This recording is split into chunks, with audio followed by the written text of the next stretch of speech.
തീത്തോസ് 3-ാം അധ്യായം. ക്രിസ്തീയ ജീവിതചര്യ. ഭരണകർത്താക്കൾക്കും മറ്റധികാരികൾക്കും കീഴ്പ്പെട്ടിരിക്കാനും അനുസരണമുള്ളവരായിരിക്കാനും സത്യസന്ധമായ ഏതൊരു ജോലിക്കും സന്നദ്ധരായിരിക്കാനും നീ ജനങ്ങളെ ഓർമ്മിപ്പിക്കുക.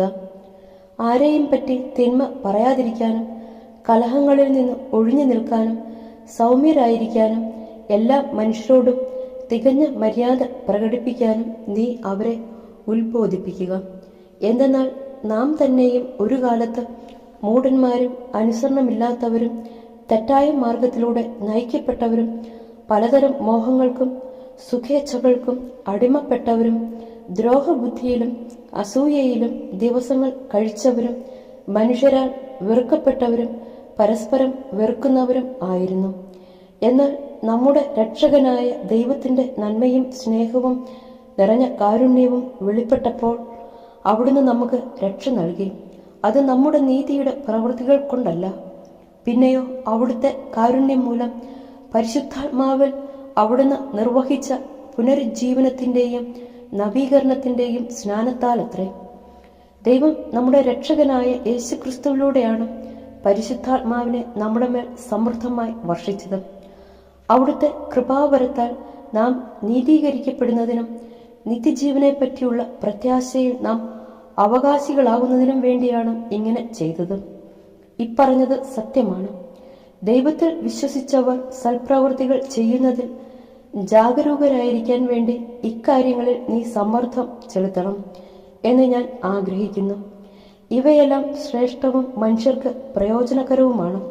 അതുപോലെ അർത്ഥശൂന്യമായ വാഗ്വാദങ്ങളിലും വംശാവലികളെക്കുറിച്ചുള്ള ചർച്ചകളിലും കലഹങ്ങളിലും നിയമത്തെക്കുറിച്ചുള്ള തർക്കങ്ങളിലും നിന്ന് ഒഴിഞ്ഞു നിൽക്കുക. അവ പ്രയോജനരഹിതവും നിഷ്ഫലവുമാണ്.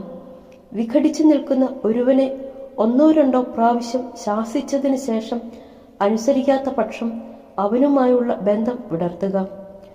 അവൻ നേർവഴിക്ക് നടക്കാത്തവനും പാപത്തിൽ മുഴുകിയവനുമാണ്. അവൻ തന്നെ കുറ്റവാളിയെന്ന് വിധിച്ചിരിക്കുന്നു. ഞാൻ അർത്തേമാസിനെയോ തിക്കിക്കോസിനെയോ നിന്റെ അടുത്തേക്ക് അയക്കുമ്പോൾ നിക്കോപ്പോളിസിൽ എന്റെ അടുത്തു വരാൻ നീ ഉത്സാഹിക്കണം. മഞ്ഞുകാലം അവിടെ ചെലവഴിക്കാനാണ് ഞാൻ നിശ്ചയിച്ചിരിക്കുന്നത്.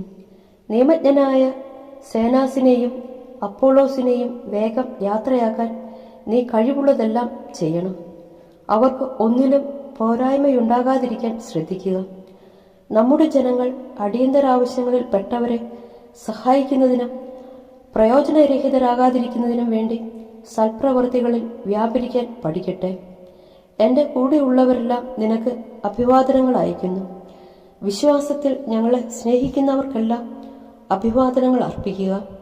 നിങ്ങൾക്കെല്ലാവർക്കും ദൈവകൃപ ഉണ്ടായിരിക്കട്ടെ.